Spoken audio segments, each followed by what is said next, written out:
नमस्कार साथियों, स्वागत है आपका संप्रेषण विद एसएस में।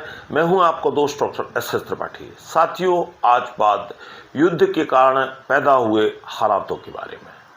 आज बात साथियों पेट्रोलियम पदार्थों की बाधित हुई आपूर्ति के बारे में।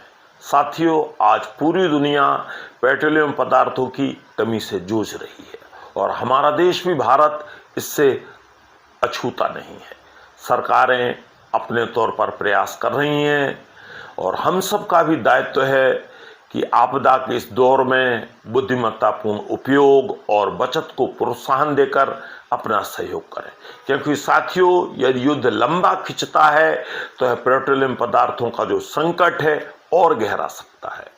विद्वान बताते हैं साथियों कि जब उत्पादन संभव ना हो तो बचत को प्रोत्साहन देना चाहिए, क्योंकि बचत भी उत्पादन के समान ही मानी जाती है। तो आइए साथियों, हम सब जानते हैं कि इस दिशा में हम क्या योगदान कर सकते हैं, अपना स्नेह दीजिएगा।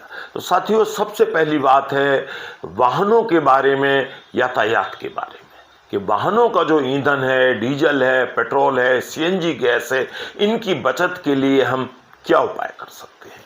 तो सबसे पहली बात तो साथियों ये है कि इस दिशा में हमें पब्लिक ट्रांसपोर्ट जो है उनका प्रयोग ज़्यादा करना चाहिए। आप बस का प्रयोग कर सकते हैं, मेट्रो का प्रयोग कर सकते हैं और कारपूल भी कर सकते हैं अपने साथियों के साथ, ताकि कम से कम जो है प्राइवेट वाहनों का प्रयोग हो और पब्लिक ट्रांसपोर्ट ज़्यादा यूज हो। रेड लाइट पर आप अपने इंजन बंद करिए ताकि ईंधन बचाया जा सके। गाड़ी के एसी आदि कम चलाएं ताकि ईंधन कम खर्च हो।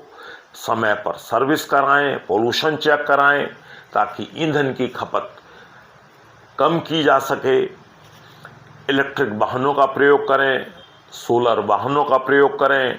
लंबी यात्राएं, भ्रमण, पर्यटन कुछ दिनों के लिए टाल दें। आप बिजली की बर्बादी भी ना करें। यथासंभव ऊर्जा बचत के लिए प्रयास करें। आपका एक छोटा सा प्रयास भी आपदा के इस दौर में बड़ी मदद साबित हो सकता है।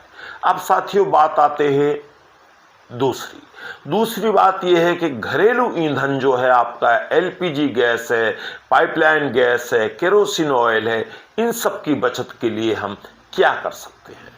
तो साथियों, इन दोनों सबसे ज़्यादा जो समस्या देखी जा रही है वो घरेलू ईंधन के लिए ही देखी जा रही है। हमारा जो कुकिंग फ्यूल है उसके लिए देखी जा रही है। आपका जो एलपीजी सिलेंडर है या पाइपलाइन गैस है, उसका प्रयोग आपको समझदारी से करना चाहिए, किफ़ायत से करना चाहिए।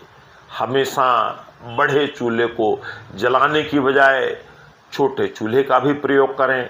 छोटी कामों के लिए कुकर का प्रयोग करें। चीज़ें ढककर पकाएं। जल्दी पकने वाली चीज़ें ज़्यादा खाएं। गैस चूल्हे के बर्नर साफ रखें। अच्छे लाइटर प्रयोग करें ताकि वो 1-2 बार में ही आपकी गैस जल जाए, गैस की बर्बादी ना हो। गैस के साथ साथ आप जो लाइट के इंडक्शन चूल्हे हैं उनका प्रयोग भी करें ताकि गैस पर निर्भरता हम कम की जा सके। ग्रामीण अंचलों में जो हमारे देसी चूल्हे हैं, लकड़ी का बुरादा आदि और जो वैकल्पिक उपाय हो सकते हैं उनका प्रयोग करें। सौर ऊर्जा उपकरणों का प्रयोग करें। जो हमारी बायोगैस वगैरह, गोबर आदि से जो गैस बनती है लोगों ने लगाए हैं, उसका प्रयोग करें। खाना बार बार गर्म करने से बचें। ज़्यादा प्रकार के व्यंजन कुछ दिन ना बनाएं। तो इस प्रकार के कुछ आपके जो छोटे प्रयास हैं, मैं समझता हूँ वो भी इस दिशा में बड़ा योगदान करेंगे। अब अगर सार और संक्षेप में कहूँ साथियों, तो मैं यही कहना चाहूँगा कि इस संकट काल में पेट्रोलियम पदार्थों की बचत को बढ़ावा दिया जाए।